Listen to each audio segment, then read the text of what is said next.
Hello, good morning. मैं हूं advocate Pallavi पाठक और आज का जो मेरा वीडियो है वो है वकीलों के ऊपर। जी हाँ, आज मैं कोई टॉपिक आपको नहीं बताने वाली हूँ। आज मैं बात करने वाली हूँ वकीलों के सिलसिले में। मैंने कुछ कमेंट्स पढ़े और अ, कुछ ऐसे कमेंट्स पढ़े जिसकी वजह से मैं काफ़ी फेड अप हुई और फिर मैंने सोचा कि मुझे बताना चाहिए इस वीडियो के थ्रू, अपने वीडियो के थ्रू, कि जो वकील होते हैं इनका जो स्ट्रगलिंग पीरियड होता है और ये जो भी कुछ सोचते हैं, जो भी कुछ करते हैं या इनकी पढ़ाई से संबंधित क्या वो चीज़ें हैं। आप तो कमेंट करने को कमेंट कर दिए, बट एक्चुअल में वकीलों की लाइफ होती कैसे है, आज मैं वही अपने वीडियो में बताने वाली हूँ। आप लोगों ने बहुत से मूवीज़ में ये सब देखा होगा कि कोई रेपिस्ट है, कोई मर्डरर है और वकील जाते हैं और उनका बेल करा देते हैं और वो फिर बाहर आ जाते हैं जेल से, फिर वो दूसरा रेप अटेम्प्ट करते हैं। तो इस तरीके की जो निगेटिव छवि फिल्मों में बनाई गई है वकीलों की, इसके जस्ट अपोजिट होती है हम वकीलों की छवि। मैं 2015 बैच की हूँ, मुझे 8 इयर्स हो गया है प्रैक्टिस करते करते, बट कहीं ना कहीं अभी भी एक कसक है कि अभी भी लोग बोलते हैं कि तुम कुछ और कर सकती थी, तुमने एलएलबी प्रोफेशन क्यों चूज किया, ऐसा क्या था एलएलबी में, तुमने क्यों एलएलबी किया, लड़कियों के लिए पेशा नहीं होता, क्यों नहीं होता, लड़कियां सब कुछ कर सकती हैं, लड़कियां जब आर्मी ज्वाइन कर सकती हैं तो वो एडवोकेसी क्यों नहीं कर सकती हैं। आज मैं अपना स्ट्रगल पीरियड छोड़कर आज मैं जो भी कुछ बन पाई हूँ, आज मैं जो भी कुछ हूँ, आज मैं पैसे कमा रही हूँ, अपने वकालत पेशे से ही कमा रही हूँ। और वही चीज़ मैं आपको यहाँ पे बताऊँगी, अपना एक्सपीरियंस बताऊँगी, मैंने क्या किया, कैसे किया और कैसे मैं यूट्यूब पे आई, ये सारी चीज़ें मैं यहाँ पे बताऊँगी। एक वकील की ज़िंदगी क्या होती है। अगर आपके शहर में 400 लोग इनरोल्ड होते हैं एलएलबी की डिग्री पास करके, तो उसमें से सिर्फ 40 लोग ही वकालत करने के लिए तैयारी करते हैं, क्योंकि एडवोकेसी करना इतना आसान नहीं होता है। हमें एक दायरे में रह के मजिस्ट्रेट के सामने बोलना होता है, एक संयम तरीके से, अपने ऊपर कंट्रोल करके। कहा जाता है कि हम बहुत झूठ बोलते हैं। क्यों झूठ बोलते हैं, क्या झूठ बोलते हैं। कभी भी एक आदमी झगड़ा करके कोर्ट में नहीं आता, हमेशा दो व्यक्ति ही झगड़े करके कोर्ट में आते हैं और वो दोनों एक एक वकील हायर करते हैं, उसमें से एक सच्चा होगा, एक झूठा होगा। तो एक वकील जो झूठे का साथ दे रहा है, तो वो वकील कहाँ से झूठा हुआ, वो तो क्लाइंट झूठा हुआ ना उसका, कि वो झूठ बोल रहा है। आप इसमें वकील के ऊपर क्यों ब्लेम लगाते हो कि वकील तो झूठ बोलने की मशीन है। मुझे ऐसे कमेंट्स आए, मैंने आपसे ऐसा क्या झूठ बोल दिया जो आप मुझे ऐसे कमेंट कर रहे हो। सॉरी, मैंने वो कमेंट्स डिलीट कर दिए, नहीं तो मैं यहाँ पे शो ज़रूर करती।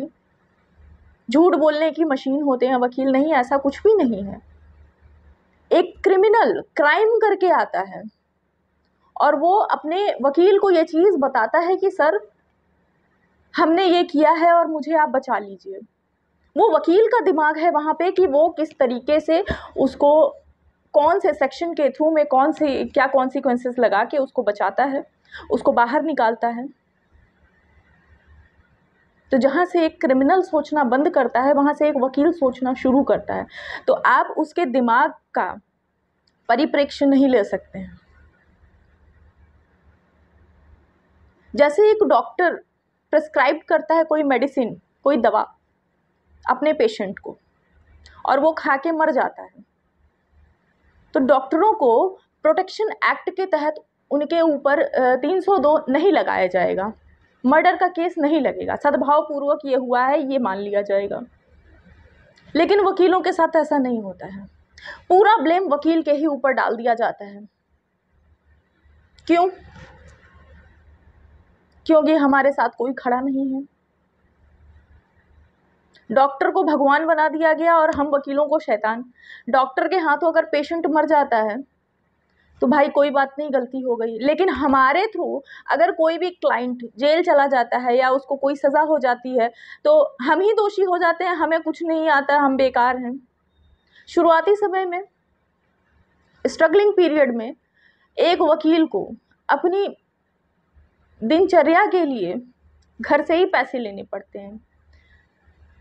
सीनियर भी उसको आगे बढ़ने के लिए इतना कुछ नहीं सिखाता है और ना ही उतने पैसे देता है कि वो अपनी आर्थिक स्थिति ठीक कर सके।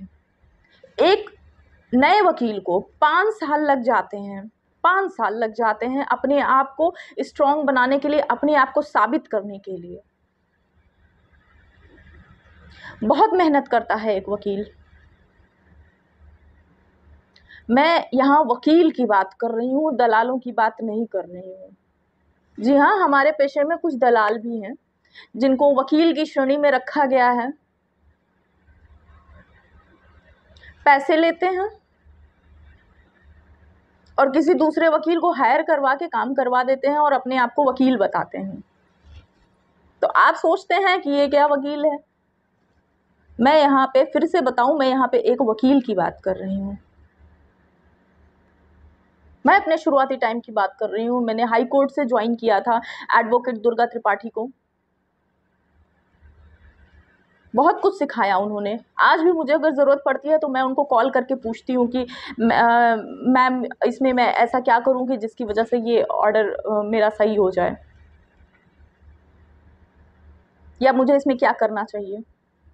एक वकील को जितना वो स्टडी करे, जितना वो एक्सपीरियंस ले, उतना ही उसके लिए अच्छा होता है। शुरुआत में एक नए वकील को लोग हायर भी नहीं करते हैं, सोचते हैं कि ये तो नया वकील है, इसको क्या आता होगा।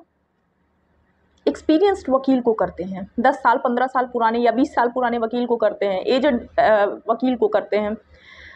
यार, नए जो एडवोकेट होते हैं वो भी एलएलबी की डिग्री लेकर आए हैं और जो पुराने एडवोकेट हैं वो भी एलएलबी की डिग्री लेकर आए हैं। फ़र्क सिर्फ इतना है कि उनके पास कोई एक्सपीरियंस नहीं है और सीनियर वकीलों के पास एक्सपीरियंस होता है। जो भी मेरे एलएलबी स्टूडेंट्स हैं, जो भी एलएलबी कर रहे हैं, जेन्युइनली मैं उनको यही चीज़ बोलना चाहूँगी कि कोई कुछ भी कहे, उनकी बातों को नज़रअंदाज कीजिए, अपनी पढ़ाई पर ध्यान दीजिए। और एलएलबी एक ऐसा सब्जेक्ट है, एक ऐसा विषय है जिसको आप जितना ध्यान से पढ़ेंगे और जितना अच्छे से पढ़ेंगे आपके लिए उतना ही बेनिफिशियल होगा। क्योंकि वकालत पेशे में जितना ज़्यादा आपके पास एक्सपीरियंस होगा, जितना ज़्यादा आपके पास काम होगा और जितना ज़्यादा आप वकालत पेशे को समय देंगे, उतना ही आपके लिए अच्छा होगा।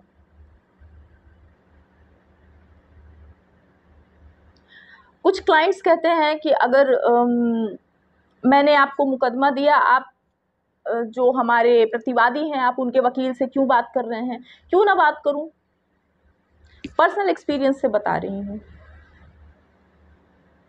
अगर मैंने अगर उसका मेरे क्लाइंट का जो वकील, मेरे क्लाइंट के प्रतिवादी का जो वकील है, अगर वो मेरा दोस्त है या मेरी दोस्त है, लेडी एडवोकेट है, और अगर मैं नाश्ते के टाइम पे या लंच टाइम पे अगर मैं उससे बात कर लेती हूँ या उसके साथ चाय पी लेती हूँ या पानी पी लेती हूँ, तो इसका मतलब ये नहीं है कि मैं अपना मुकदमा उससे शेयर कर रही हूँ। नहीं, मैं बात कर रही हूँ। कहीं ना कहीं वकीलों के ऊपर इल्ज़ाम लगाना बहुत आसान होता है, लेकिन एक वकील की जगह पे आप रह के देखिए, उसके दिमाग में क्या चलता है, वो कितनी मेहनत करता है, आप सोच भी नहीं सकते हैं। सुबह से लेकर शाम तक उसका कोर्ट में दिन बीतता है और घर आने के बाद भी उसको चैन नहीं होता। उसको यही लगा रहता है कि कल जो हियरिंग लगी है, कल जो बेल सबमिट, जो भी उसको करना रहता है, नोटिस भेजना है, जो भी करना है उसको, उसके बारे में वो सोचता रहता है, वो उसकी तैयारी करता है, प्रिपरेशन करता है। रात के 10-11 बज जाते हैं, लेकिन उसके बावजूद भी वो मेहनत करना नहीं बंद करता है। एक वकील अपने परिवार को उतना समय नहीं दे पाता है, लेकिन उसके बावजूद भी उसके लिए ऐसी कोई भी एक्ट नहीं बनाया गया है उसके लिए कुछ भी ऐसी फैसिलिटीज़ नहीं दी गई है जिसे देखकर उसको लगे कि हाँ ये मेरे लिए बहुत अच्छी चीज़ है, मैंने एडवोकेसी प्रोफेशन को चुन के बहुत अच्छा काम किया है। मैं अपने इस वीडियो के थ्रू बस यही बताना चाहती हूँ कि प्लीज़ प्रोटेक्शन एक्ट वकीलों के लिए भी होना चाहिए, बिकॉज वकीलों को थ्रेड कॉल्स, ब्लैकमेलिंग कॉल्स, उसके बाद धमकी भरे फ़ोन, ये सारी चीज़ें हमें भी मिलती हैं।